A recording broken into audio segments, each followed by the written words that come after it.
sampai 75.000 rata-rata.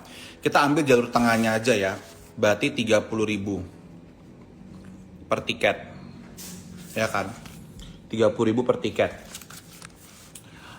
45% itu ke eksibitor. Eksibitor itu adalah bioskop. Eksibitor, which is XX1, CGV, Cinepolis, dan yang lain-lainnya, ya. 45% ya. Oke. 45%-nya lagi ke studio atau PH. Berarti produser ya. Berarti udah 90 kan, 10%-nya kemana? 10%-nya itu pajak ke negara. Oke. Anggap 30.000 per tiket, PH dapat 45%, berarti berapa? 14.500 kan. Jadi bersihnya satu orang itu dapat 14.000 per tiket. 14.500. Ini kalau rata-ratanya 30.000 rupiah ya. Of course tentunya beda-beda, ada yang 20, ada yang 75, ada yang sekian-sekian. Tapi kita ambil rata-ratanya 30.000. Nah, satu film itu dibikinnya rata-rata 1 sampai 10 miliar, tergantung filmnya apa. Kalau kayak film gua, film Dongeng Mistis, waktu itu Dongeng Mistis itu dibikinnya sekitar cashnya itu cuma 300 juta. Ya, 300 juta. Karena gue bisa dapat sponsor sana sini, ini cashnya doang. Jadi 300 juta ini gue tinggal bagi aja, bagi 14.500, berarti gue harus dapat berapa? Kayak gitu. Jadi kalau misalkan gue nggak ada kalkulator lagi. Coba gue ambil handphone yang satu ya. Ini bagus nih, edukasi buat kalian.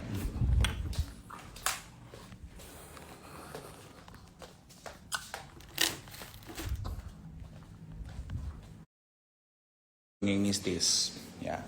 Oke, kita anggap sekarang filmnya itu 4 miliar ya, rata-rata film misalkan 4 miliar.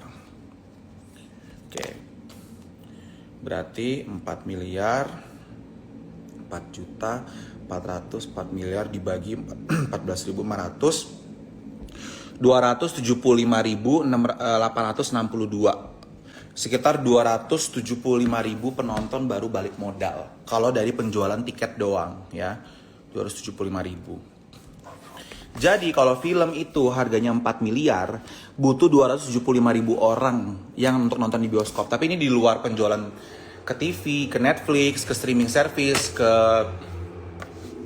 YouTube atau ke apapun itu, aku nggak tahu. Zaman sekarang tuh kebanyakan streaming sih. Jadi kurang lebih seperti itu. Jadi kalau misalkan penonton itu cuma dapat 100.000, dikalikan aja kurang lebih 14.500.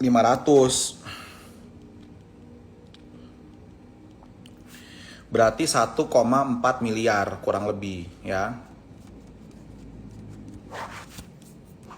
Tuh. Berarti kurang lebih 1,4 miliar. Nah, apakah 1,4 miliar itu balik modal? Belum tentu. Biasanya tuh belum tentu. Karena film-film itu budgetnya itu biasanya sekitar 2 sampai 10 miliar. 1 miliar ke bawah tuh bener-bener film-film kecil atau film yang lokasinya bisa dihitung pakai jari, pemainnya nggak banyak, atau artisnya nggak terlalu terkenal gitu. Bisa seperti itu. Begitu. Kak, kalau artis film dibayar after filmnya tayang atau atau sebelum? Tergantung juga, jadi nggak ada peraturannya. Ada yang dibayar sebelum, ada yang dibayar 50% sebelum, apa 20% sebelum DP, terus sisanya setelah syuting, atau masih ada lagi 20% setelah filmnya tayang. Bisa juga seperti itu, atau bahkan ada yang nggak dibayar. Jadi tuh sistemnya sistem barter.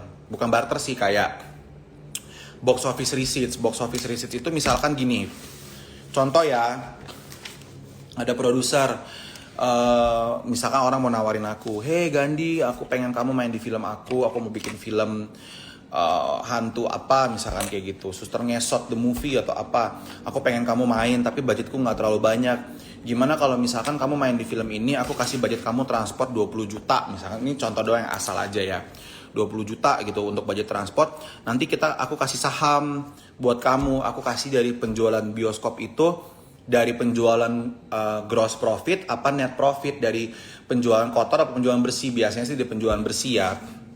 Nah, dari penjualan bersih kalau misalkan sudah menembus 150.000 penonton, berarti kan sudah balik modal untuk film ini, misalkan kayak gitu. Nah, dari 150.000 penonton itu, kalau ada net profitnya sekian, itu net profitnya kamu akan dapat 10%. Itu honor kamu. Bisa juga gitu. Jadi kita nggak menutup kemungkinan kerjasama yang seperti itu. Tergantung dari artisnya, tergantung dari PH-nya, dan tergantung juga dari produksinya apa, budgetnya berapa, artisnya siapa, tayangnya di mana. Kalau tayangnya misalkan memang untuk kebutuhan festival, itu biasanya memang budgetnya nggak terlalu mahal untuk bayar artis, karena memang nggak diperuntukkan untuk mendapatkan keuntungan yang berlipat ganda, lebih kayak memang untuk film art aja, untuk seni gitu. Itu ada juga yang seperti itu.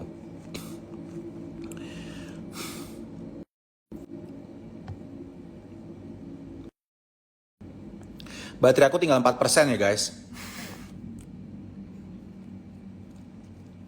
Terus kriteria film masuk box office itu gimana kak?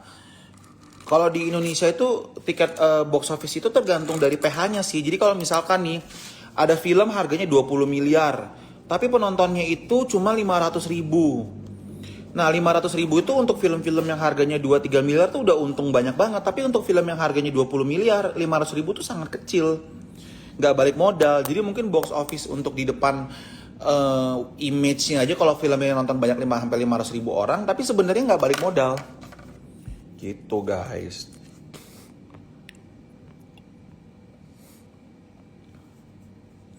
Semua bayar pajak ke negara, apa-apa serba pajak, tapi uang pajak dikemanain?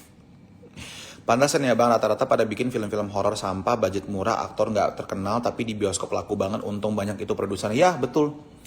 Kayak ada beberapa film horor yang sekarang terjadi, ada 500 ribuan penonton, tapi budgetnya palingan cuma 1-2 M, nggak lebih. Pemainnya nggak ada yang terkenal, tapi nonton banyak tuh untungnya gede. Kalau promo ke bioskop itu apakah si artisnya dapat honor? Tergantung juga dari artisnya. Kadang-kadang ada yang dapat honor, ada yang enggak gitu. Nah kebanyakan itu nggak dapat honor lagi, kedapatnya itu uang transport gitu. Tergantung juga artisnya berapa. Kadang-kadang tuh uang transport itu cuma 100-200 ribu, kadang-kadang bisa 500 ribu per visit, kadang-kadang bisa 1 juta, 2 juta, kadang-kadang bisa nggak bayar sama sekali, kadang-kadang bisa 10 juta. Jadi tergantung artisnya seperti apa dealingnya sama si para produser-produser ini. Pernah nggak artis sebelum main film langsung dibayar lunas? Pernah banyak. Jadi biasa PH-PH yang sudah, misalkan nih Prilly di hire untuk 10 judul film, contoh doang ya, ini asal ngomong aja ya. Tapi kurang lebih skenarionya seperti itu. Si Prilly misalkan di hire sama sebuah PH, misalkan MD misalkan gitu, dia langsung bayar berapa miliar di muka untuk si Prilly, tapi Prilly tuh utang 10 film jadinya sama si PH tersebut. Ini contoh doang ya. Ada juga yang seperti itu. Lo pernah ngeluarin budget berapa gan paling mahal buat artis? Paling mahal itu 100 juta aku bayar artis pemeran utama.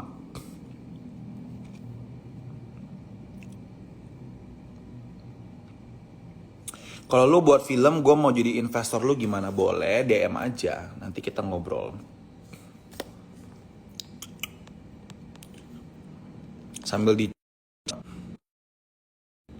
Nanti lagi guys, aku belum mandi soalnya udah jam 1 pagi. Aku habis badminton, badanku lengket, jadi aku pengen mandi. Cupitawati nggak ngaku iPhone-nya dibeliin dari lu kan? Gue nggak bilang iPhone-nya dibeliin. Gue bilang kalau iPhone-nya itu gue chip in 3 juta, tapi kalau laptopnya, kalau kameranya itu ya gue yang beliin, gadget-gadgetnya dia.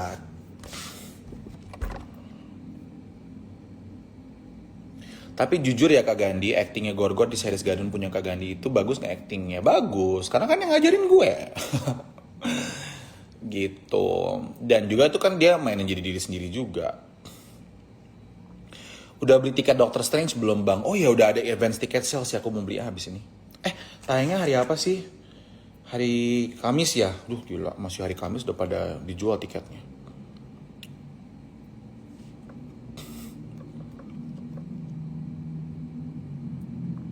Gani, kamu nggak tertarik jadi sutradara? Aku jadi sutradara kok. Produser itu adalah sutradaranya sutradara.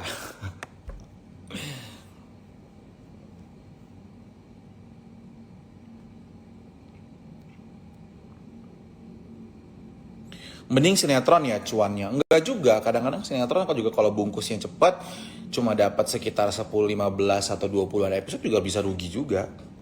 Gitu. Lebih susah buat buku atau film kan? Tentu buat film dong, karena buat buku itu hanya memerlukan satu orang untuk menulis buku. Sisanya publisher. Tapi kalau misalkan bikin film itu membutuhkan puluhan orang bahkan sampai ratusan terlibat.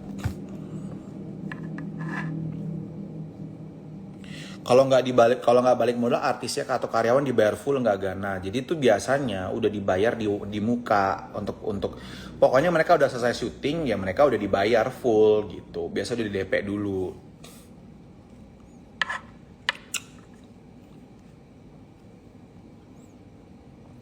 Siapa saya 100 juta? Adalah mau tahu aja deh. Itu kan confidential. Kalau sekelas Nicholas Saputra per film berapa honornya nggak tahu.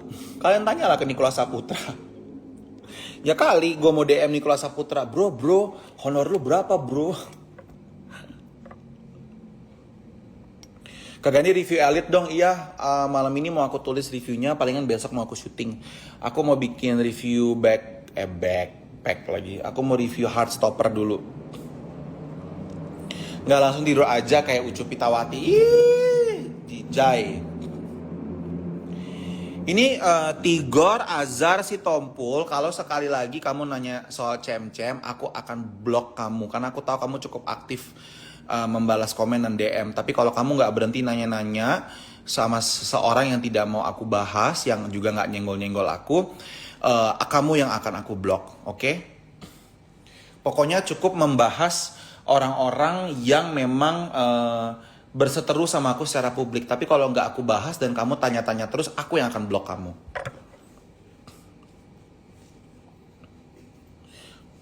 Kok kamu baik banget mau beliin laptop buat dia? Iyalah, kan gue baik. Udah di blok aja deh.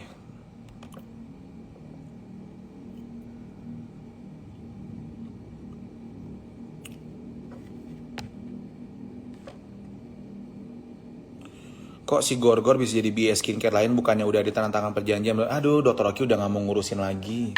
Gak penting.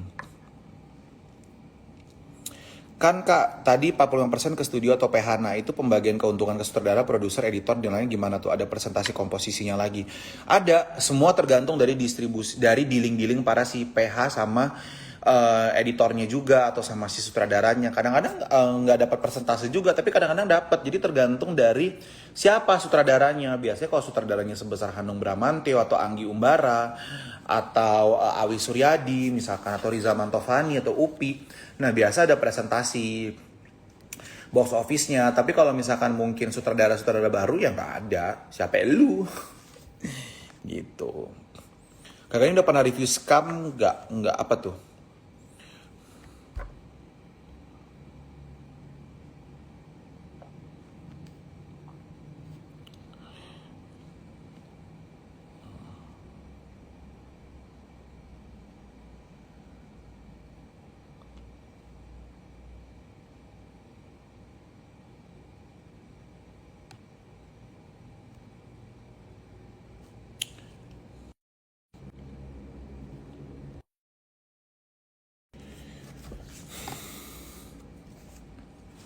Tadi nggak nge-gym bang, nggak. Tadi aku main badminton. Oke guys, ini udah 1%, aku udahan dulu. Aku mau mandi, oke? Kakak ini kalau bagi ilmu sumpah nggak pelit dan satu yang aku suka dan senang karena detail banget.